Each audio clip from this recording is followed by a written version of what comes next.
Good morning, everyone, and welcome to your Week 6 Monday Morning Breakfast Bite.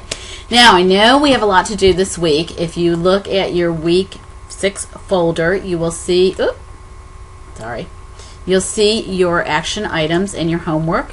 You have a Week 6 discussion, of course. You have a Week 6 Jeopardy quiz. I know how much you all love that. Thankfully, those will be changing in the next year with a lot of improvements that our IT staff has going on with regard to those types of games. And then you have your team project deliverable 2. Now, for deliverable 2, what you're doing is you're actually looking at the situation either from the plaintiff standpoint or the defendant standpoint, depending on which side your team was assigned to represent. You're the attorneys for that party, either the plaintiff or the defendant. And as the attorneys, you're looking at the best case scenario for your clients. So as the plaintiff, you're looking at the standpoint of, okay, here are my facts, how can I best present them, and how can I say these facts fit into the law, and therefore the defendant is liable for X. Whereas if you're the defendant, you're looking at it from the standpoint of how can I attack the plaintiff's case and say, no, this is the law, this is how the court should be looking at this situation, and these are the facts of the case, and these are why the facts don't fit into the law, because here's the facts, and you've got, let's say, square facts that we're trying to fit into a round peg or a round hole, right? It's not going to work. So, but the plaintiff, on the other hand, is saying, here are the facts, they're round, and here's our hole, and it fits right in. Okay, this is the law, these are the facts, and how the two of them fit together. So that's what you're looking at from each standpoint.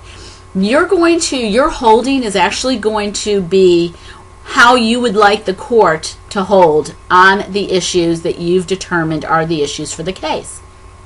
And with regard to the rationale section, you want to look at that as your closing argument. So you're making your best argument in your rationale section. Remember that rationale section is going to be the longest part of your case brief, and it's going to be where you're going to discuss the elements of the law, and you're going to discuss, if you're the plaintiff, how those elements of the law do fit in, how those facts do fit into the elements of the law, and if you're the defendant, how the facts don't fit into the elements of the law, or this is the law that the court should be looking at. Plaintiff wants you to look at X, but Y is actually the correct viewpoint for this particular situation.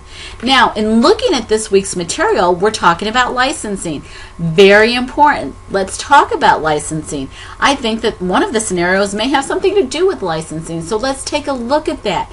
Utilize what you learn from the textbook in order to further your research.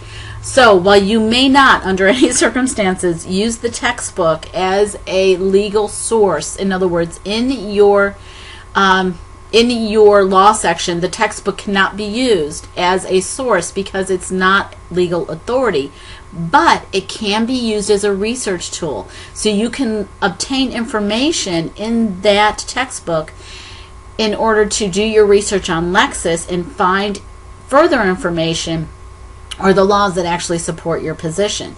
Now, you're looking at case law, it could be federal statutes, it depends on your fact scenario, or state statutes.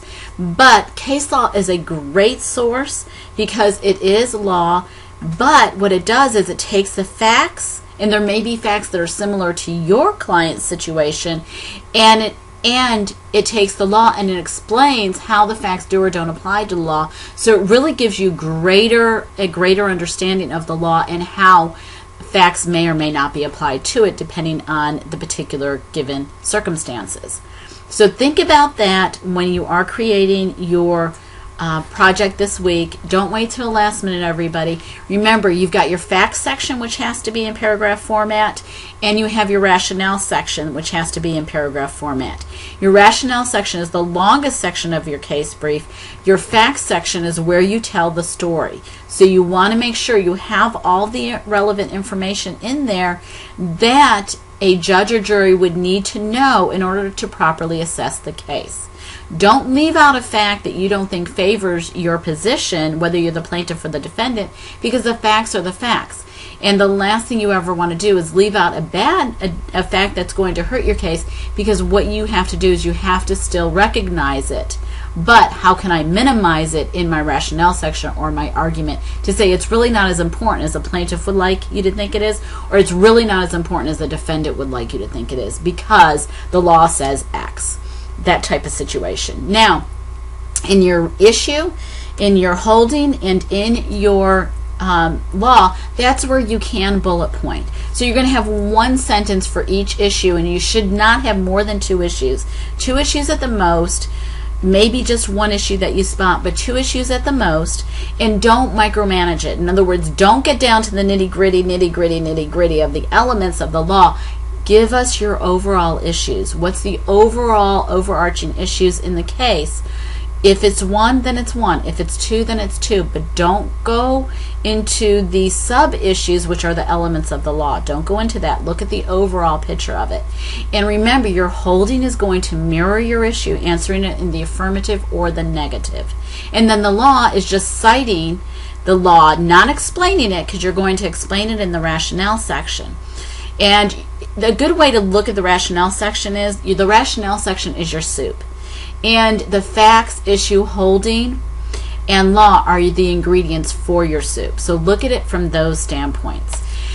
Okay, you guys have a great week 6. I know you have a lot to do. It's been a lot of writing this semester, but hopefully you've learned a lot from it. You've learned about some structural organizational skills in your writing, and you've learned some of the substance of law that's going to help you become better business leaders. Okay, if you have any questions, don't hesitate to contact me.